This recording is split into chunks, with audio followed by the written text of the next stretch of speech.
Ironhorse Plant Emporium. If we don't have it, you don't need it. We got so many plants, we're practically giving them away. And very few weeds. Can you believe it? I'm in here, got some little carrots right here. I thought I'd give you a little quick update of what's going on here. These are zinnias. This has all been an experiment. So what we're looking at, plant some flowers into this stuff. It'll give it a little bit of shade. You know, some days it's going to get a little hot. I want to see what the difference is between too much shade or too much heat. Now, obviously, you thin plants.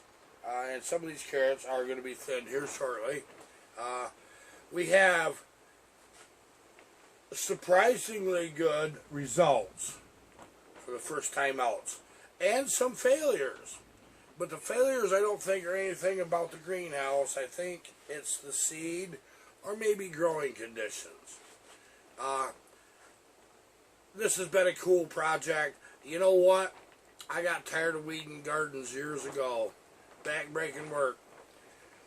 These boxes at waist height work so good. If you see a little weed, like this one right here, just reach and pull it. Actually, I haven't had too many weeds to pull, probably true. There hasn't been many weeds to pull. I'm going to show you what this all is. That's iceberg lettuce. Greens. We've got some mixed bags. Some stuff didn't come up.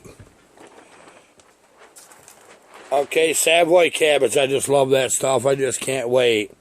The tomatoes are kicking butt. I'm sorry. But these top boxes, nah, not so good. What we got this one lonely little cauliflower right here. I think we got some bad seed. No. Well, there is a cauliflower beside the weed there. I've been letting them weeds grow, hoping it would encourage something else to happen. And little scallions are coming up. These are the short carrots, the little short fat buggers. We've had a few tomato plants do this. This one is starting to come in, and so isn't this one. We have a unique method of tying tomatoes, I know that. You like it, huh? But I'll tell you what, we had a tomato that plain and simple refused to grow, didn't catch up. Everything remained the same. I know that's not lack of water. I do know that lack of water will make them curl. It is just something else. Right up there's a Brussels sprouts. No, that's not Brussels sprouts. That's Broccoli. broccoli. That's a broccoli right there. Broccoli. Our tomatoes are getting little blossoms. Yep. They're getting little blossoms. I would consider that a success. I really would.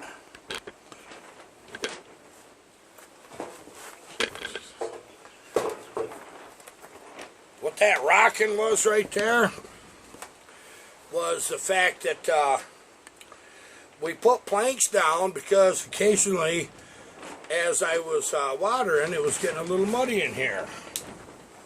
Now, this week, and actually a lot of last week, we've had a lot of work to do.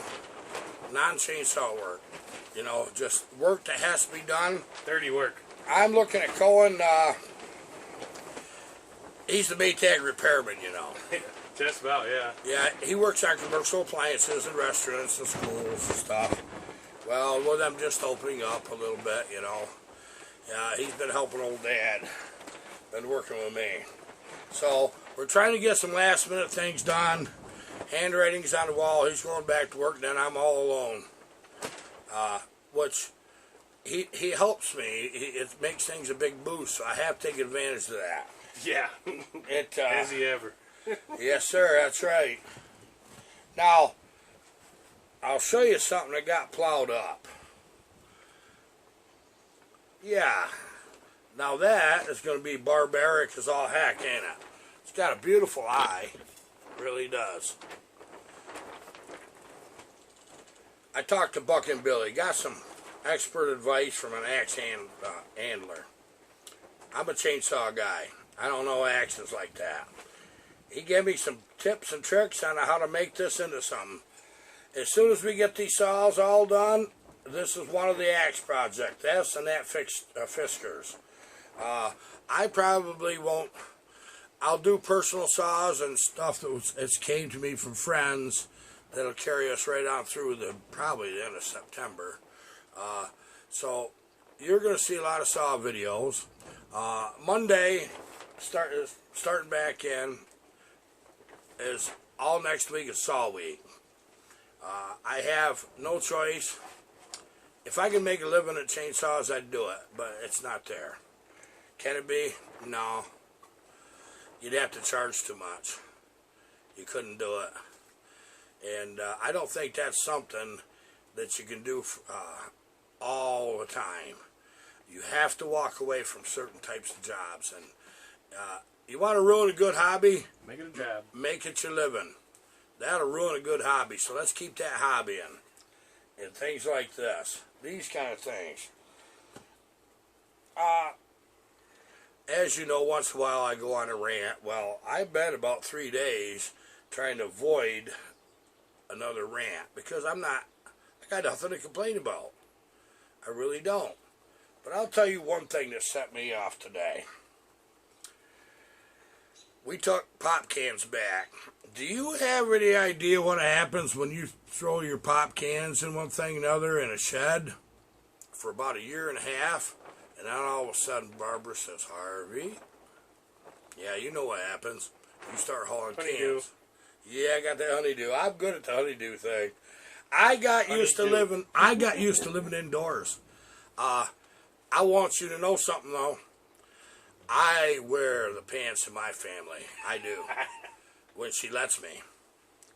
Alright? I'm just saying. You don't even wear pants. You wear she's a good cook. I'm not going to screw that up. I mean, maybe if I screwed it up a little bit, I'd probably be in better shape, but I haven't screwed it up too bad yet. Anyway, so we get to the Redemption Center today, just a couple hours ago, and there's a man in there, and he grumbling under his breath every time that Colin dumps a bag of cans in. Grumble, grumble. Grumble, grumble. Well, you know, a whole darn pickup load of cans, that's a lot of cans, yeah. You know, especially on my truck, it's 1 ton, you know. And, but it's got a pickup box with flared fenders, which I hate. You can't reach anything. Them frickin' fenders on that, you can't reach anything from in the center of the bed. Push a bale out of there and you got to reach 6 feet across to try to push it. Enough of that. So anyway, he grumbling. This man hates his job. And you know what I was thinking? Not happy. If you don't like your job, go learn something. Move on to something you like. Find a skill. I mean, he wasn't very good at doing cans, but I don't care. I mean, man, he's working though, right? He's working. Can't knock that. So they give you the little slip, and you walk in and you collect your money, and they want your life history, where them cans came from. Yeah. And I say, what is a darn license plate number of my truck got to do with anything with taking in 5-cent cans? Oh, just to make sure it's not out of state.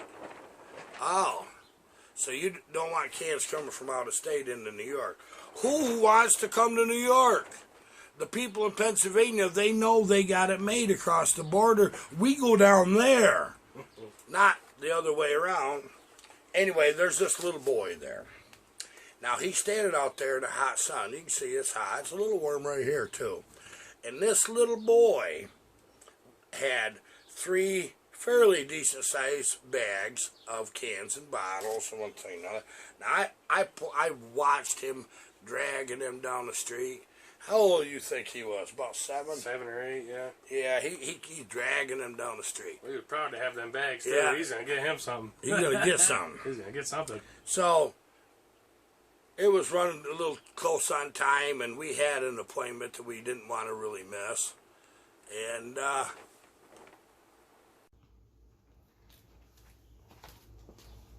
so this little kid was dragging them bags down the road, and this full of kids. Now, this all poor kid. He don't have nothing. You can just, I was that poor kid one time. So when Colin, he understands too. Actually, the one that bringing the cans to that same place. Actually, yeah, when he was a little kid, he'd carry cans. He lived with his mom. His mom and I were split that time, and life gets in the way, don't it? So we got about 8 or 9 big trash can garbage bags full of cans left in the back of the truck, and I'm looking at the watch, and we're supposed to be moving down the road. Now this little kid was standing in the hot blazing sun right on the tarmac, never said a word, sweating his butt off. And what he's doing, these 3 bags he's got, he's counting about how much. I bet he knew right to the nickel how much money he had. There was something he wanted. I said, "Hey, young feller, come here." "Yes, sir." Very polite, very nice young man. "Get up on the back of that truck if you can." I says, "and take a peek." So he hops right up there on the tailgate. I says, "Now, what would you do if you had that many cans?"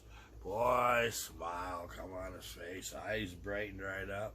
And I says, "Would you like them?" "Sir, I sure would." "All right." I said, "Well, you get right up in there and you just push them bags to me, and I'll put them over in your pile because we got to get out of here." And he probably made $50 off of us, I'm figuring. And I figured he had another $15 of his own, which is probably pretty good for a 7, 8-year-old boy. And I says, what are you gonna spend your money on?" He goes, "Like that." I says, "You're gonna give some of it to your mama, ain't I?" He said, "My mama ain't getting nothing." Yeah. I says, "Really?" "Well," I says, "I'll tell you what. I want you to do this one thing." I says, you buy your mama something nice." "Yes, sir, I will." So that was that. That was kind of funny. So we walk around. You have to drive around the building and go into a little convenience store that actually handles their cash flow. And right, of course, I am so freaking sick of masks. It's ridiculous. I could go on a rant for an hour straight about these masks. I don't need to. You guys are in the same boat. Signs all over the place on the doors, and when you walk in, "No mask, no entry. Wear your mask. It's the law." It's the law. It is not a law. Not even close. Not close. It is up to the store on their policy. It's a governor mandate, not. That's right. No it's a legislature, mandate. No nothing. It's not a law. So if you see that sign, tell somebody. I'd have told the girl at the cash register, but I don't think she's too interested in listening to me. No. And she just had, and she was busy. But she was very, very nice. So that was that. But let me tell you something about these masks. They're doing you more damned harm than they are good. I'll tell you that straight. Yeah, I know. It's politically correct at this point. It's became politically correct. I'm not good at politically correct. I'm good at honest. I'm going to tell you honest. That mask is doing you no good. 90% of the people that's wearing that mask are all droopy, hanging funny, and it's made out of just cotton. N95 surgical masks do nothing. Nothing. You think that does you something? They're made to wear several hours, and that's it. Just so that the doctor doesn't drool or dribble or something in an open patient. You know, aseptic technique. You guys know, don't you? And but do you think that stops that? That don't stop nothing. But what it does, what that mask is doing for you, especially you poor buggers that's wearing it all day at work, especially in the cotton mask, any mask, you're breathing in and out all day long. What do we need? Oxygen. What are these plants like? Carbon dioxide. I'm not a plant. You're rebreathing all your carbon monoxide. You're not getting the oxygen content that you would normally get. Okay, let's go with that. Small sacrifice. Okay, let's talk more about that. Here's my problem with this whole deal. Other than the fact it's a morale disabler for me, these masks are. And I know for a fact, guarantee, if there's one doctor out there watching this, you tell me I'm wrong. I want you in the comments. Tell me I'm wrong about everything I'm fixing to say. When you have the warmth and the moisture on the inside of your mask, you're harboring bacteria. You're trying to stop a virus, but you're harboring bacteria. I love you guys. What in the heck? And this is imposed on us as a good idea by the World Health Organization? No. And then the next blind man jumps on board, and the next one jumps on board, and the next one jumps on board. And then I'm watching politicians on TV. They're not wearing a mask. I'm watching sheriff's departments on TV. The spokesman, he's not wearing no mask. He know better. We're chumps. We're chumps. We're putting up with the crap. But you know what? I don't care about that. I'm going to put up with it. I'm not going to make a wave about it. But I'm going to state my damn opinion. That's what I'm going to do. It's a bunch of bull crap. It really is. The common flu, influenza, kills people every day. Some years it's worse than others. It really is. Yeah, I understand what's been going around. It's a little more than that. Yeah, I do. I understand it. But you don't cripple your darn economy over it. You don't starve people to death over it. I seen stores opening up that has been closed, and restaurants. Well, in my area, it looks like about 30% of them, that's mom and pop businesses, they're not open. And if they're not open now, they're probably not going to be open. Good job, world. Good freaking job. Yeah, I'm impressed. I'm real impressed right now. I'm not an angry person, but then you take this, and then in the cities, all this social distancing. We have it here. That's a good idea. I really believe in that.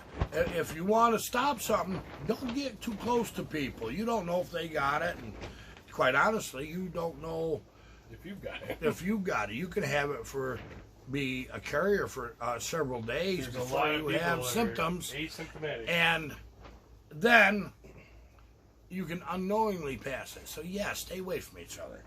So the next thing we have to have is we have to have hired rioters. And then it's all of a sudden a really good idea at the same time to protest. I'm behind you guys protesting. I don't care what your game is. You got the right. You got the right to protest peacefully. You really do. Yep. And so I'm with that. So this way, this is a mixed bag for me. It's like, I'm so glad I live where I do. I don't have to deal with all this crap.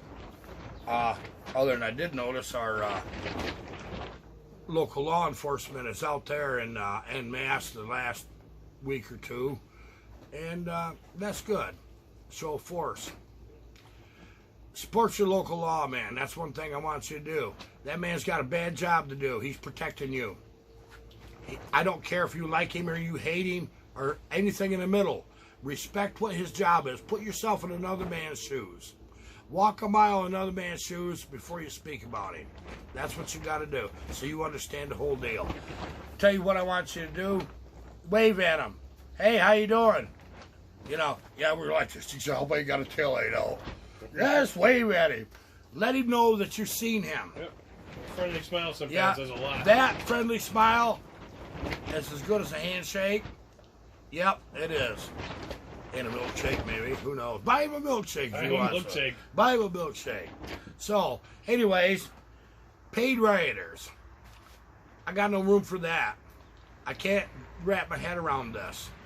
At my age, with a military background especially, I've seen way too much chaos and death. I've lost a lot of people that's very dear to me. Yeah, even family under normal conditions. But I'm going to tell you what. I can't see why young people would like to be a part of anarchy. It's what it is. It's terrorism. This is my opinion. Does that make it right? No. It's terrorism. This is what this is. That won't fly around here, guys. No. There's too many people that just don't put up. They'll laugh about it. Now, the one thing I don't like seeing is a bunch of rednecks in a pickup truck with guns driving around, sporting the American flag, just waiting for violent protesters to show up. Nah, leave them alone. You're untested. You don't know. Just think of what them people's mothers and fathers must think. It's like, oh my goodness sakes, I seen my child on TV. Where did I go wrong? You went wrong at 5 years old. That's where you went wrong. Bring your children up right. Teach them morals. Teach them the difference, what right and wrong is. Protesting is okay, but deliberately laying waste to a city, no, not my. I just put it this way: you ain't coming here doing that. You won't do that, and you ain't gotta worry about me. I'm just a fat old broke up dumbass logger. I got 10% left, but that's enough. Trust what I'm telling you. This is not the kind of rant you'll ever see again, probably. And any of you that got offended by it, I'm sorry, but this is my opinion. And God bless you. Drive forward peacefully. This is all I ask. Drive forward peacefully. Yeah, maybe 200 years of being the same way. Maybe there's some things that should change. Well, the one thing ain't gonna do it is frickin' taking the money away from the police force. No. Definancing police? No, that's dumb. Get your guys' act together. If you know some of these guys, you tell them Ironhorse said so. Get your frickin' act together. Okay, that's about enough. I love you guys. All next week, chainsaw videos. Guaranteed. Got some really cool things. I'm popping in and out when I got a few minutes to do stuff, but it's been rare this week. Okay, that's it for this. Goodbye.